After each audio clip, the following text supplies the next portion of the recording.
La información presentada a continuación por Iván Darío Moreno, PhD, rector y fundador de Zion International University, es el resultado de sus estudios y conocimientos personales y representa la opinión de él y sus marcas. Sin embargo, la decisión de asumir, escuchar o interiorizar la información suministrada es responsabilidad de cada uno. Gracias por acompañarnos.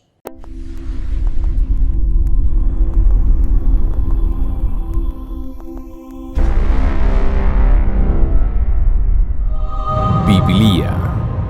Explora la Biblia en orden cronológico con el doctor Iván Moreno.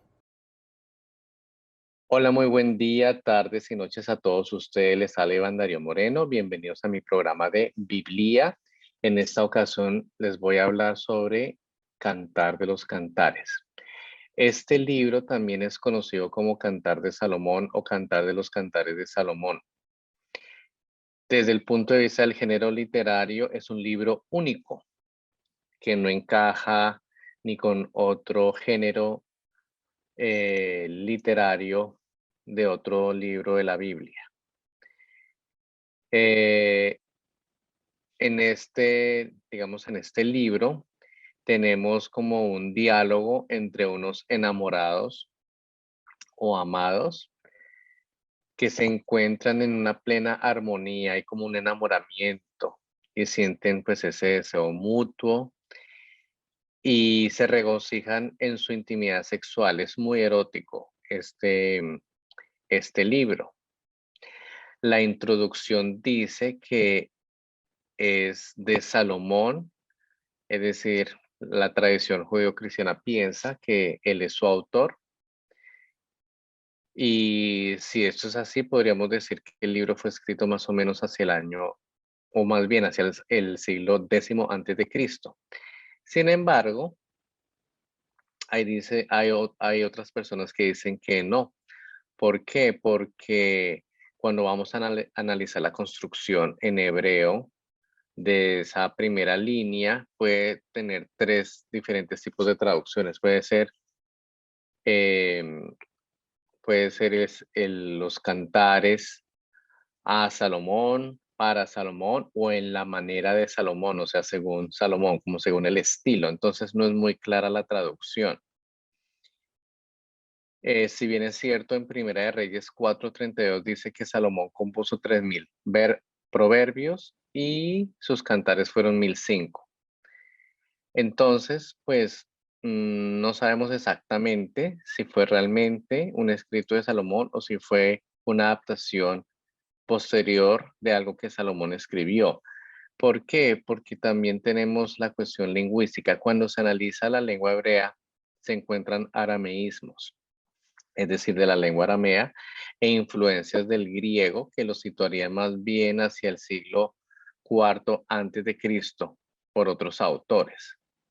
Entonces, independiente de si este libro que hoy en día conocemos es el original de Salomón o fue una versión reeditada posterior, lo que sí es claro es que el libro refleja la era salomónica cuando vemos el contexto. Hay una gran semejanza a las cortes reales de Salomón y sus mujeres, como se menciona en Primera de Reyes 1:3, donde dice que Salomón tuvo 700 mujeres reinas y 300 concubinas. Ahora, como yo les había dicho, es un diálogo, más que todo es un diálogo entre la sulamita y su amado, ¿sí? En forma poética y con un tinte erótico. Curiosamente, en las traducciones les pusieron como subtítulos, como para que el lector pueda entender un poco quién está hablando qué. Pero en el texto original pues no tiene estos subtítulos, entonces no sabemos si eso lo está diciendo la Sulamita o si lo está diciendo el amado o si lo están diciendo las hijas de Jerusalén, ¿sí? Eso para que lo tengan en cuenta, porque cuando ustedes lo vayan a leer, es decir, la traducción, pues van a ver esas subdivisiones. No aparecen los nombres de las personas involucradas. Sí se nombra Salomón. Salomón no solamente nombrado en la primera línea, sino también en el capítulo 3, versículos 7 y 11, y en el capítulo 8, versículos 11 y 12.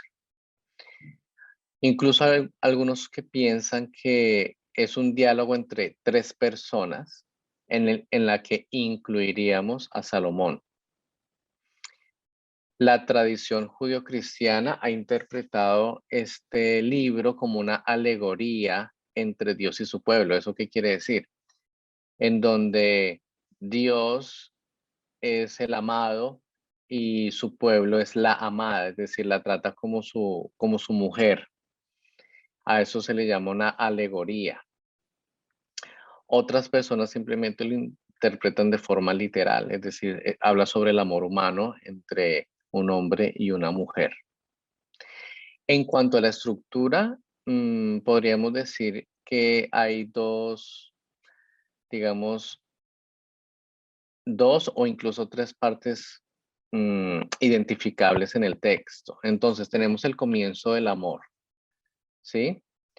Que es del capítulo 1 al capítulo 5, ¿sí? Entonces dentro de esta parte tenemos lo que llamaríamos el enamoramiento, es decir, cuando estas dos personas empiezan a sentir esa atracción el uno por el otro. El texto hace ciertas divisiones, habla de un banquete, eh, digamos que está muy relacionado precisamente con las cortes de la época del rey Salomón, en donde interactúan la Sulamita, las hijas de Jerusalén y el amado. Hay que recordar que esto es dentro de un contexto de la época monárquica, en donde era común la poligamia. También aparece la petición del amado y se nombra a otros actores que serían los hermanos del amado. Eso aparece en el capítulo 2, versículo 15. Y luego aparece una noche de inquietud en donde la amada, la Sulamita, pues está inquieta por su amado, si vendrá, si no vendrá. Eso aparece en el capítulo 3. Luego tenemos otra parte que sería del capítulo 3, versículo 6 al capítulo 5, que sería como ya cuando el encuentro, entonces serían unidos en el amor. Es la llegada de Salomón. Ahí sí dice que llega Salomón. Habla de la noche de inquietud de la Sulamita, ¿sí? Y luego tenemos la expansión del amor, que ya sería la tercera y última parte de este libro, que sería el capítulo 5, versículo 2 al capítulo 8. Dentro de esta última parte tendremos algo que podríamos llamar la lucha en el amor, que sería del capítulo 5 al capítulo 7, versículo 9 más o menos. Hay como una división que se llama alabanza por la belleza de la Sulamita, ¿sí? Donde se habla, por ejemplo, que ella es morena, o sea, de piel oscura, en el capítulo 6. Aparecen los amigos del amado y los hermanos de la Sulamita. Y la última parte de esa sección, que sería el capítulo 7, versículo 10, hasta el final, dice, bueno, podríamos decir que es como el crecimiento en el amor. Entonces hay expresiones de alabanza, el amor se renueva en el Líbano y aparece un pariente, es decir, aparece como en el diálogo. Entonces es interesante la forma en que está escrito, ¿sí? Realmente al leerlo sí es muy poético, se toman muchas figuras literarias, es decir, elementos de la naturaleza, animales como el corzo, el cervatillo, digamos, toda la parte geográfica de la región, ¿sí? Como para adornar esa poesía. Hay cosas curiosas también. Por ejemplo, el amado se refiere a su amada también como hermana y como esposa. Eso pasa en el capítulo 4, versículo 10. La amada dice que está enferma de amor, lo dice varias veces, y eso es un eufemismo, es decir, una manera de decir algo que es un poco tabú en este caso. Ella, mejor dicho, significa que ella sexualmente está lista para su amado, pero obviamente no lo dice así, sino dice que está enferma de amor. También la amada hace una descripción física de su amado a las doncellas de Jerusalén. Eso pasa en el capítulo 5, versículo 16. Habla de 60 reinas, 80 concubinas y doncellas sin número, o sea, vírgenes. Eso lo habla en el capítulo 6 y 8. 6, versículo 8. Aquí al parecer parece que las mujeres en esa época se clasificaban en esos tres grupos, ya sea una reina, una concubina o una virgen o una doncella. Habla mucho que el amor es mejor que el buen vino. Y se habla mucho de los pechos de la mujer. Por ejemplo, en el capítulo 7, versículo 8 dice, deja que tus pechos sean como racimos de vid. Es muy erótico.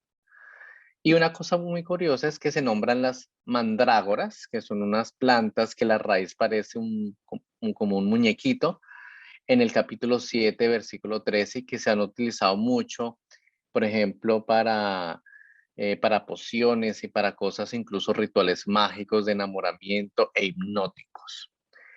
Bueno, entonces este es Cantar de los Cantares, espero les haya gustado y nos vemos en otra edición de Biblia. Hasta luego.